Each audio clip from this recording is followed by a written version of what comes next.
Many of you guys don't know that I was a nurse originally. So how did a nurse become a real estate agent and investor? And the journey began in Vietnam. I was born in Vietnam and I watched my grandma and my mom deliver babies. They were midwives in Vietnam. And our house was literally a mini hospital. And my grandma and my mom would birth all these little babies. And they would take care of the babies, they'd take care of patients. My dad ran a pharmacist in the clinic as well. He would go to the city and buy all these medicine and he'd bring it back to our house. And I remember there was this case and my dad would sell all these, medication to our village. And it was my memory and love for caring for people. I've always wanted to take care of people and nurture, give a part of myself to someone in a way that impact their life. And so I got into Seattle Pacific University, and during that time I was working at Harborview as an epilepsy nurse on the 3rd floor. And I would see patients that go into shock, they go into seizure and foam at the mouth. I would have to strap them. We take videos and tests to see if they're a candidate for brain surgery. And I would see the worst part of their life, and which affected me extremely emotionally. And I knew that it wasn't where I wanted to be. So I decided to go back to school and I finished my bachelor's degree. And when I had finished, I was just applying for all kinds of jobs. And I landed at Boeing, and I was working for the Department of Defense, the DoD inside of Boeing. I was part of the military team, and I worked on the AWACS program, the ABL program. I traveled a lot to different bases to check on the airplanes, meet the team that replaces spare parts, because I was in charge of ordering new spare parts. And I traveled a lot. I went from hotel to hotel, and I knew I wanted babies one day, and I couldn't continue this travel journey. And I've always had a passion for real estate. And during this time, my dad was building for his friends as well. And I just was always excited about the construction part, to how do people actually live in their house. And I told my dad, and I was like, okay, Dad, I think I'm gonna leave Boeing. I put in my 2 years. If real estate doesn't work out, I'll come back. At least I have 2 years under my belt. And he was like, no. He's like, you have a degree. People don't have a degree. They do real estate, but you have a degree. You have 401k, you have benefits, you have everything going for you. Why would you want to go and do real estate? What if you can't sell a house? And I told him, I just have to try. And so I told my husband, and I was like, okay, I'm gonna do real estate. And he was so supportive. He was like, okay, I'm gonna take care of you and the family and all the bills for 6 months. You got 6 months to close the deal. And in real estate, they tell you to call your database, which is your circle of influence, which is friends, family, people you know, to see if they're willing to do real estate with you. What I've learned is people close to you is harder to work with than people you don't know. Because now I think back, I realized that it was okay. But during that process, I was hurt. I was like, why wouldn't my own relatives or family use me in a deal, right? But hindsight now,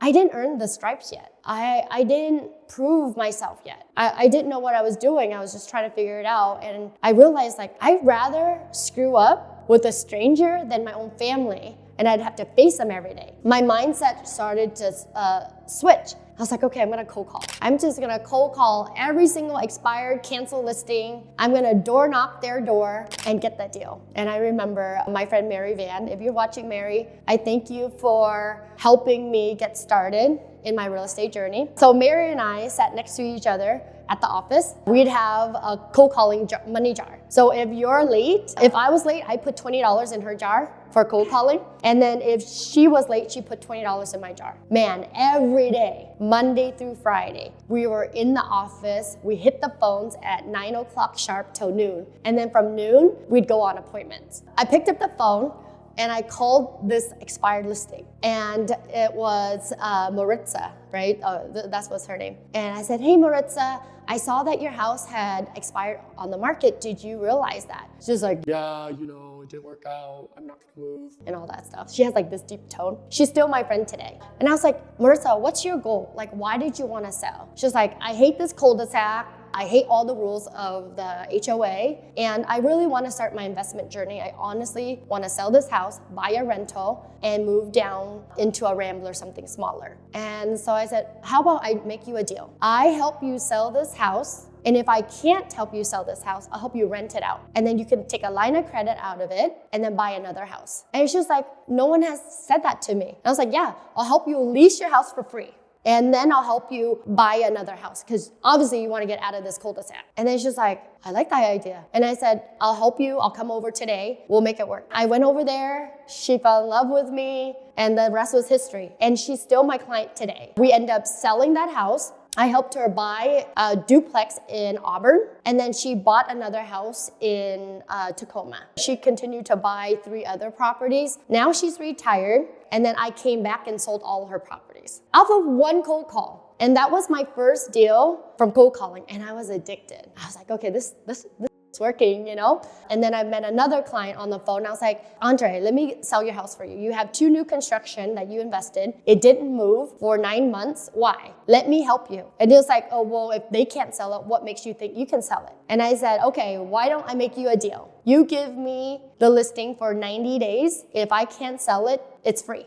No cost to you. Just give me 90 days and I'll sell it, or else it's free. And he was like, okay, come over to my house. I came over to his house. Him and his wife were there, and I signed the listing on their dining table. So things like that happen. You just have to go out and make those calls, make those contacts. I also did open house, added more deals to my pipeline. That year, my first year in real estate, I was rookie of the year, and I made $90,000. You guys, that's 20 years ago. 90,000 20 years ago was a lot of money. I'm like, oh my God, what do I do all this money? And that's when, my husband and I bought our first house. It was like this dream house, brand new construction in a beautiful cul-de-sac, high ceilings, new flooring, beautiful kitchen. It had trails. It was just like everything I could dream of in a house. Rates were like 7.25, which was normal back then. And I was living paycheck to paycheck with him. We were like, every paycheck was going towards the mortgage. And I was just like, okay, this can't be the way we can live. Like, why are we living paycheck to paycheck? And this house, I feel like it owns us. And he was like, well, you wanted a dream house. That's the cost of it. And then so I was like, why don't we sell this house? Why don't we move back with mom and dad? It's like, we can live with my mom and dad for about a year and a half or 2, take the money from the sale of this house, and then we could buy a few rentals and then buy our dream house. And he was like, I guess we have nothing to lose. We sold that house, and once we sold that house, we had about $120,000 in our pocket. We moved in with my mom in the basement, lived there, and it was weird how the universe works, right? We were living with my mom, and their house that they own right in front of their house, the one we moved into, the tenant there completely damaged the house. They damaged the entire house. You would see like the toilet in front of the yard.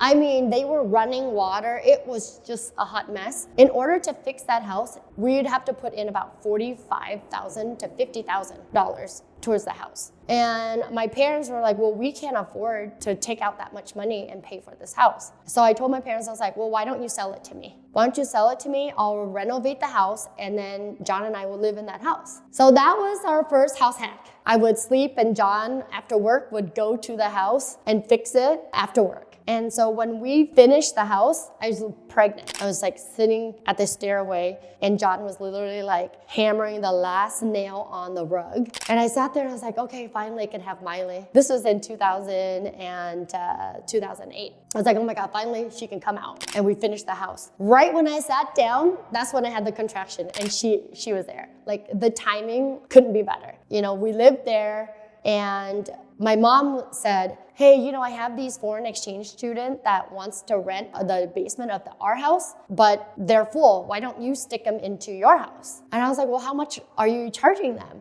And so she told me, I was like, whoa, that takes care of like my mortgage, Mom. And she's like, yeah, just put them in. And so that's what I did. We had foreign exchange student live downstairs. We had 3 bedrooms downstairs plus a studio, and that rent paid for our entire mortgage. So we lived there for free, had a house, and then And that was during the time the market crashed and everything was a short sale foreclosure property back then. John and I were like, oh, we should buy a few. We spotted 2 houses in West Seattle listed for $199. We were like, we'll just buy both. And so we ended up buying it, renovating it, and now they're almost paid off. And we're getting about $2,300 per house. Our mortgage on that is about $1,200 a month. So the return is amazing. I put money into the property to fix it, and it just kept the mortgage balance low. And so every year, the rent goes up by 100. So every year, I get an increase in my rent, right? And the mortgage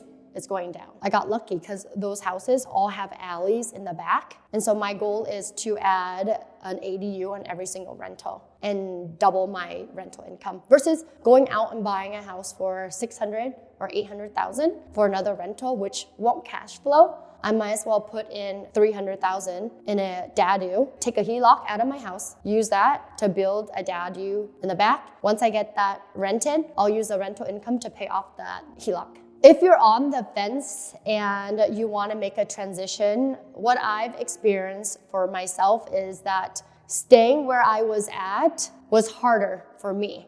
To stay where I'm at and not be happy was harder on me emotionally and mentally than moving on. And I believed in myself. I banked on my own ability to make it work. I was hungry. I knew that this is my path. And I cold called. I did what most people didn't like to do. And I knew that if I reached enough people and I did enough open house and I did the activities, I knew that I was going to get deals. A lot of people say the real estate part has to replace my current income for me to jump ship. I say do what's right for you, but for me, you have to burn that ship. You gotta burn it. There's no going back. You just have to go forward and you'll make it work. And I would say scale back on your expenses first, right? If you have a fancy car, a high mortgage, you love to travel, you love to eat out, you love Starbucks, like really sit down and analyze your financials. Go look at your numbers and say, what can I cut off that's going to help me move and transition into a different career full time, right? Because I know if I look at my bills, eating out, vacations to coffee, those little things, right? Subscription. I think I pay for like 15 different apps on my phone that I don't even use. There's just so many little bills that add up. And I would reorganize your bill and what's really needed. For me, if I failed today and I had to move back and live in the basement of my mom's house, I wouldn't give a Really, what's stopping you? If you fail, then what? You just start over. If you have your health and you have the ability to find deals or work, it will happen. You just have to put in the work. I say when you plant the seed, it's not the same day you harvest it. Plant the seed, it takes time to harvest it. A lot of people want to just plant the seed and eat it tomorrow. That's not how it works. Everything takes time. And so I say mind over matter. Like really, you are powerful. You could do it. There's nothing stopping you. My dad couldn't even speak English and now he's a builder. If my dad can build a house, so can you, right? He goes to the lumber yard. He goes to the city. I'd have to interview my dad one day for you guys because he's the coolest guy. Everything he writes down in pen and paper. He doesn't even have an Excel spreadsheet. And he makes these numbers work. He raised all of us, bought us all cars, took care of us with $500 in his pocket when he came here. And now look at him. Don't be afraid to scale back. Don't be afraid to go backwards, to go forward. You're not living your life for everybody else. You don't have to showcase you're driving, a Mercedes or a Maserati or whatever, right? Create your own journey.